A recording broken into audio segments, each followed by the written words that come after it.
Il y a combien d'universités à Montréal, selon toi? 4.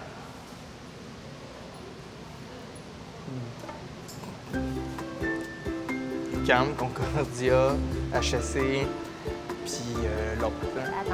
Quand il y a eu la tempête de neige, toutes les universités ont fermé. Concordia, McGill.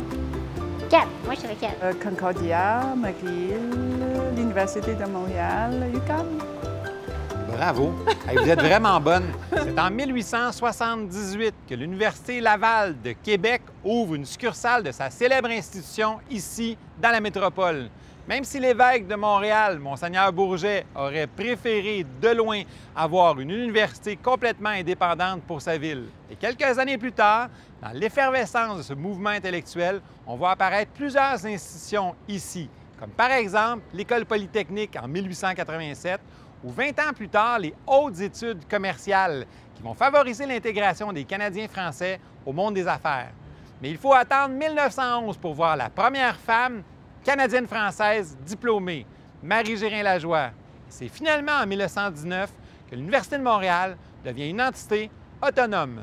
Près d'un siècle après l'ouverture du McGill College laïque et anglophone, les Canadiens français ont maintenant leur propre université francophone et catholique. Pendant qu'Édouard Montpetit jette les bases de la Faculté des sciences sociales, de l'économie et de la politique, le Dr Gaudreault fonde l'Institution du radium pour traiter certains cancers et Ernest Cormier dessine les plans du nouveau campus. L'Université de Montréal a véritablement le vent dans les voiles. L'université diplôme et ses savants se font remarquer. On n'a qu'à penser à Marie-Victorin et sa célèbre flore laurentienne, à la chasse aux microbes initiée par Armand Frappier ou à la Revue de l'Amérique française de Lionel Groulx, pour ne nommer que ceux-là. Montréal se classe aujourd'hui comme une des grandes villes universitaires autour de ces 4 grandes institutions que sont McGill, Montréal, l'UQAM et l'Université Concordia.